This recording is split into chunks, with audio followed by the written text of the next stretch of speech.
This video is sponsored by Squarespace.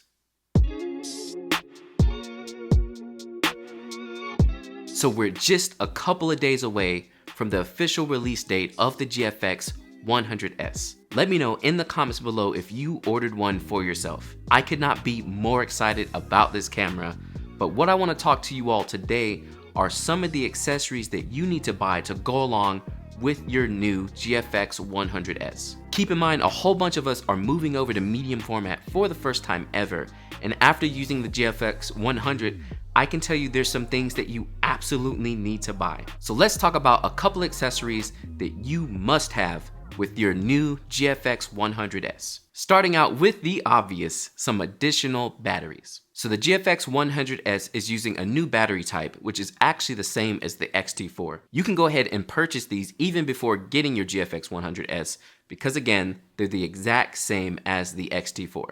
The NPW235 runs for about $69, and you're gonna wanna grab at least 2 or 3 of these.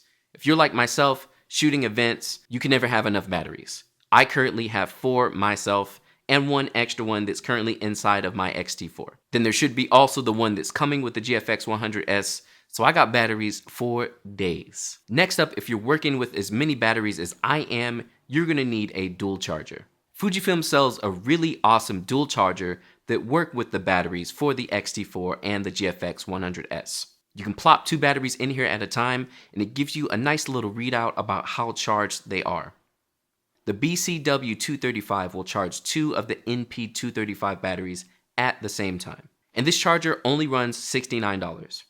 So grab one of these and grab some batteries and get to charging. Keep in mind the charger itself doesn't come with any batteries, so you're gonna wanna buy that and also the batteries. If you're curious where you can find this stuff, definitely make sure to check out the links below. This next one might be something you may not have thought about, but UHS 2 SD cards. With the GFX 100S being medium format and 102 megapixels, you're pushing a whole bunch of data onto your SD cards. If you don't want to eat up your buffers super quickly, you're going to need faster SD cards. When I was using the GFX 100, I bought a couple of the SanDisk 300 megabytes UHS 2 SD cards.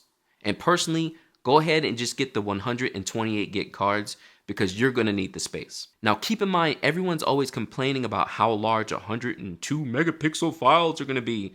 But honestly, if you're shooting in something compressed and you're not shooting at like 14-bit RAW, they're really not that big. What we want out of these UHS 2 cards is the speeds.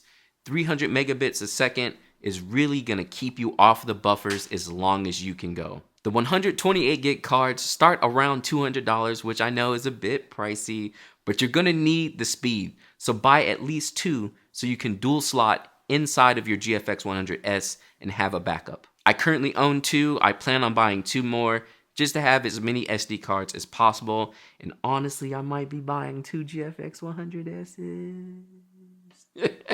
I'm really thinking about dual wielding the GFX 100S at weddings. And if you want to see me do that, make sure to hit that like. But yeah, I'm thinking about getting 2 of them, so we'll see how that goes. And last but not least, since we're talking about data, obviously you might want to go ahead and get some new external hard drives. Again, 102 megapixels is pretty huge on the files. But keep in mind, if you're not shooting for fashion or commercial, you may not need the full size of your RAW photos. Shoot in compressed RAW. I always shoot in compressed RAW and everything looks just great. But either way, these files are gonna be bigger than any of the other Fujifilm files you may have used, like the X-T3 or the X-T4. Starting out, I've always been a huge fan of G Drive. They've been my brand forever. I use them currently now for my external hard drives. You can get a 10 terabytes for only about $320. And this should be a good amount of space to work with when it comes to the GFX 100S files. Also, another option is to go with a NAS. I currently have a QNAP, which you can see my review of it up above. I'm using the TS235D, and I absolutely love this 2-bay little NAS. This thing runs about $420, and keep in mind you'll still have to get internal drives for it as well. The Seagate Ironwolf drives, which you're gonna need for a NAS, only run about $200 for 2 terabytes, which is not so bad. So those are a couple of options for you when it comes to hard drive space. I'm actually using both. I have a QNAP and a Synology, and also G drives, all for backup and file storage. And with such large files and beautiful resolution photos, make sure to display them right online with this video's sponsor, Squarespace. Squarespace is an online platform to help you build and show off your portfolio. And with these 102 megapixel files, you're definitely going to want to show them off in the most beautiful space you can, which Squarespace, hands down, has the best templates online.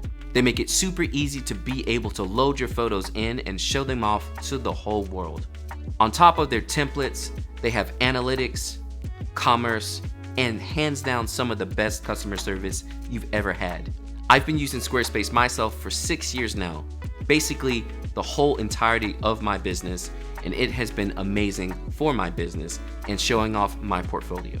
Make sure to check out the link in the description below for 10% off of your first website or domain. And don't forget to upload all of your amazing GFX 100S photos to your Squarespace site. So those are just a couple of accessories I think you absolutely need to grab for your new GFX 100S. If anything out of this list, batteries and those SD cards are the hands down most important. If there's any other accessories that you know of that you think are a must-have for this new amazing medium format camera, please let me know in the comments below. Also, if you ordered one yourself, again, let me know in the comments below. I want to join in with the celebrations of everyone getting this new camera. Don't forget to hit that like if you enjoyed this video, and thanks again for hanging out on the channel. Don't forget to subscribe for GFX 100S coverage, because when I get mine, I am going in and making so many videos on it. Thanks again for hanging out, and I'll catch y'all next time. All right, peace.